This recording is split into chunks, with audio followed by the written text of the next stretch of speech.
משפחתו של מייקל ג'קסון קודם, שמאיימת בתביעת ענק על רשת HBO בניסיון נואש לעצור את שידור הסרט התיעודי לעזוב את נברלנד. הסרט מביא שורה ארוכה של עדויות על תקיפה מינית והתעללות שיטתית של הכוכב בילדים ששתקו במשך שנים עד עכשיו. אין זו שורה ארוכה של עדויות, ולא מדובר בלכאורה קורבנות חדשים שנחשפו.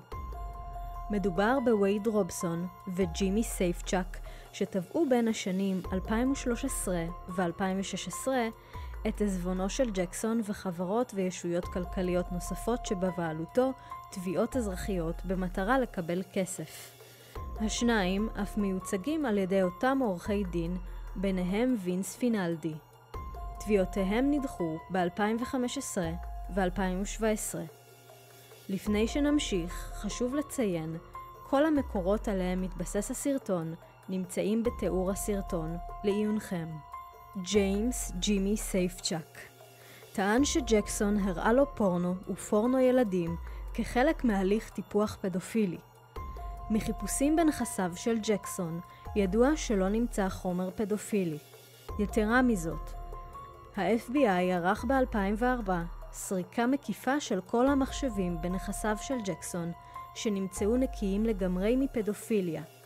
לא נמצאו ביקורים באתרים פדופיליים, תמונות או סרטונים פדופיליים בנכסיו של ג'קסון.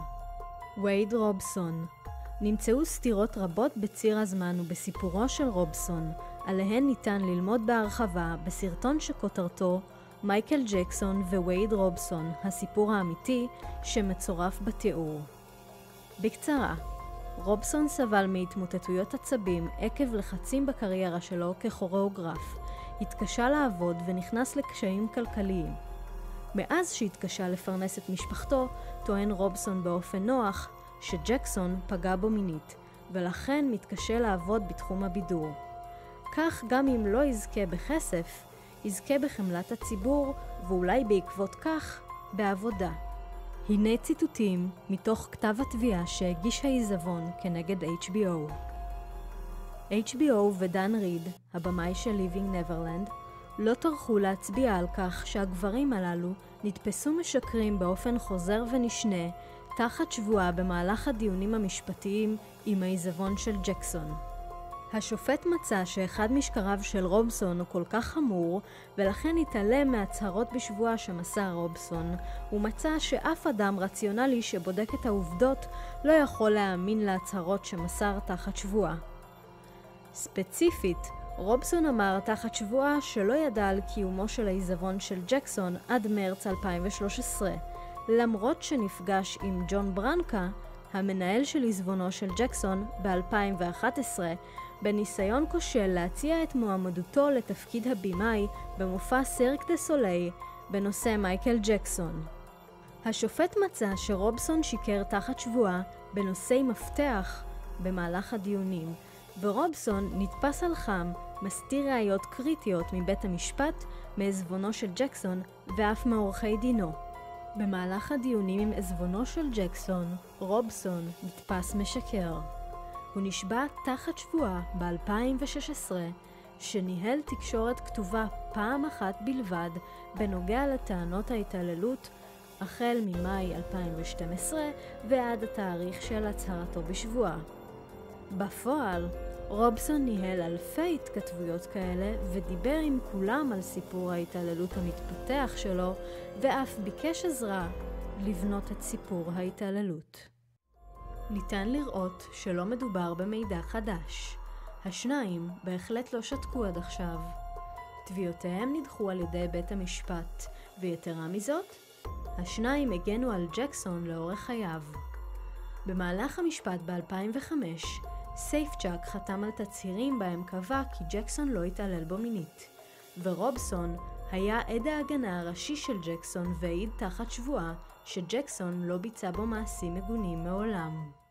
בסוף השבוע הוגשה תביעה של $100 מיליון נגד רשת HBO בניסיון למנוע ממנה לשדר את הסרט, אחרי שנחשף בחודש שעבר בפסטיבל סנדנס. התביעה הזו הוגשה על ידי עורכי הדין שמנהלים את העיזבון ואת נכסיו של הזמר עבור משפחתו. הם לא בדיוק טוענים שהדברים שם לא נכונים. אתה בטוח, גיא? הנה קטעים נוספים מתוך כתב התביעה שהגיש העיזבון לבית המשפט. מייקל הוא מטרה נוחה, כיוון שאינו יכול להגן על עצמו, והחוק אינו מגן על נפטרים מהוצאת דיבה, לא משנה עד כמה חמורים השקרים. יצירת דוקומנטרי רב עוצמה במרכאות, המסתמך על האשמות שווא, מבלי לדבר עם אף אחד אחר מלבד למאשימים ובני משפחותיהם, היא הוצאת דיבה לפי החוק, וזה ליבו של העניין. כפי שצוין בתחילת כתב תביעה זה, מזה זמן רב ההוראה בחוק האנגלו-אמריקאי היא שאין חבות אזרחית כלפי הוצאת דיבתם של נפטרים. HBO ודן ריד משתמשים בהוראה מצערת שכתובה בחוק כדי להתעלם מנורמות שנהוגות בעיתונות, ומצדיקים את סירובם הנתעב לדבר עם כל אדם אשר עלול להפריך את סיפוריהם הבדויים של רובסון וסייפצ'ק. משמע, HBO ניצלו את הפרצה בחוק לשון הרע האמריקאי, שלא מגן על אנשים מתים מהוצאת דיבה, ולכן העיזבון אינו יכול לתבוע אותם על כך, ונצמד לתביעה על הפרת חוזה שנחתם בין HBO לג'קסון בשנות ה-90. בסיס התביעה הוא בכלל אחר, חוזה ש-HBO חתמה עם מייקל ג'קסון ב-1992 בתמורה לשידור הופעה חיה שלו. הזמר דרש מהם אז להתחייב לא לשדר בתמורת תכנים שיפגעו בתדמיתו, ולא ברור האם ההתחייבות עדיין בתוקף. ההתחייבות של HBO כלפי ג'קסון עדיין בתוקף בוודאות, ולכן יש עילה לתביעה. תגידו, עשיתם את שיעורי הבית שלכם בנושא? אולי הוא ידע שיש לו מה להסתיר כבר אז. לג'קסון אין, ומעולם לא היה מה להסתיר. כך יעידו תוצאות החיפוש בנכסיו ועל גופו העירום. משטרת סנטה ברברה וה-FBI השקיעו הון עתק בחקירות שאף כללו שליחת בלשים לכל קצוות תבל בניסיון למצוא קורבנות נוספים שיאשרו את הטענות כנגד ג'קסון, אך לא מצאו דבר. אם ג'קסון אכן היה פדופיל, קורבנות ועדויות היו צצות כמו פטריות אחרי הגשם. לאור ההשקעה הכלכלית העצומה של המשטרה, אם היה נמצא ולו בדל ראיה קטנטן כנגד ג'קסון, הוא היה מורשע. יש לציין שג'קסון שיתף פעולה באופן מלא עם החקירות שנערכו נגדו כדי להוכיח את חפותו המלאה. כן, אז למרות מותו מהתמכרות לסמים ומשככי כאבים לפני כמעט עשור כבר, זוהי אינה סיבת המוות של ג'קסון. שימו לב לדבריו ב-1993. As you may already know, after my tour ended, I remain out of the country undergoing treatment for a dependency on pain medication. This medication was initially prescribed to see the excruciating pain that I was suffering after recent reconstructive surgery on my scalp. ג'קסון מעולם לא היה מכור לסמי רחוב, אלא עבר גמילה ב-93 מתלות במשככי כאבים נרקוטיים עקב פציעתו. תלות זו אינה יוצאת דופן ושכיחה מאוד בקרב חולי כאב כרוני, וכלל לא מידע על אופיו של ג'קסון, שנפטר 16 שנים לאחר שעבר תהליך גמילה. נתיחת גופתו חושפת שלא נמצאו סמים בגופו של ג'קסון. סיבת המוות היא הרעלת פרופופול עקב רשלנות רפואית פושעת של רופאו קונרד מורי, שהשתמש בחומר לטיפול באינסומניה של ג'קסון באופן פזיז.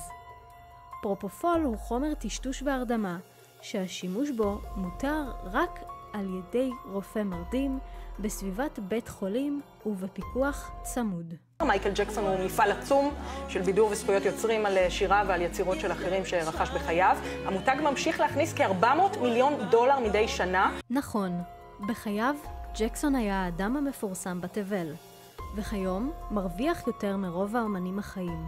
לכן גם כעת הוא מטרה נוחה לתביעות שונות והאשמות שקריות מסוג זה.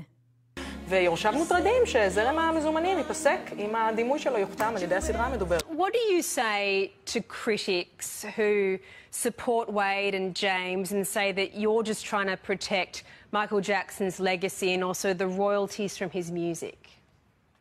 Well, first of all, I wish I got the royalties from his music. So I think the thing is that with the critics, first of all, I think things like Me Too and Time's Up are super important. I'm actually a sexual abuse survivor, so that's why I'm taking issue with this, because I think this is doing a disjustice for other sexual abuse survivors. We lost Michael, we lost our father, we're still mourning, we lost a lot. Just leave us alone, leave him alone, let him rest.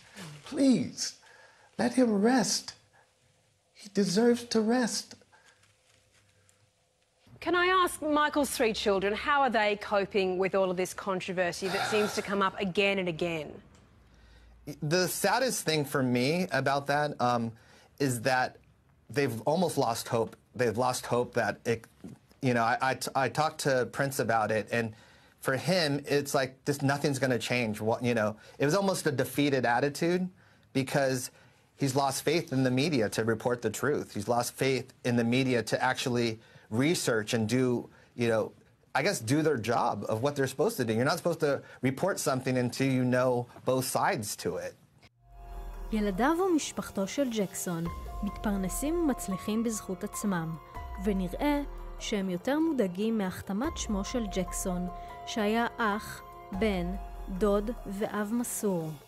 שאכן לפי מי שצפה מחתימה בהחלט, אבל נכון לעכשיו HBO הודיעו שאין בכוונתם להיכנע לאיומים, שהסרט ישודר כמתוכנן אצלם בחודש הבא.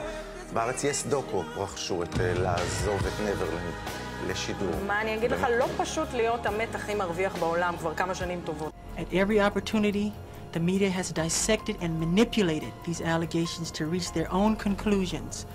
I ask all of you to wait and hear the truth before you label or condemn me. Don't treat me like a criminal, as I am innocent. מייקל ג'קסון חף מפשע. אנשים משקרים, העובדות לא.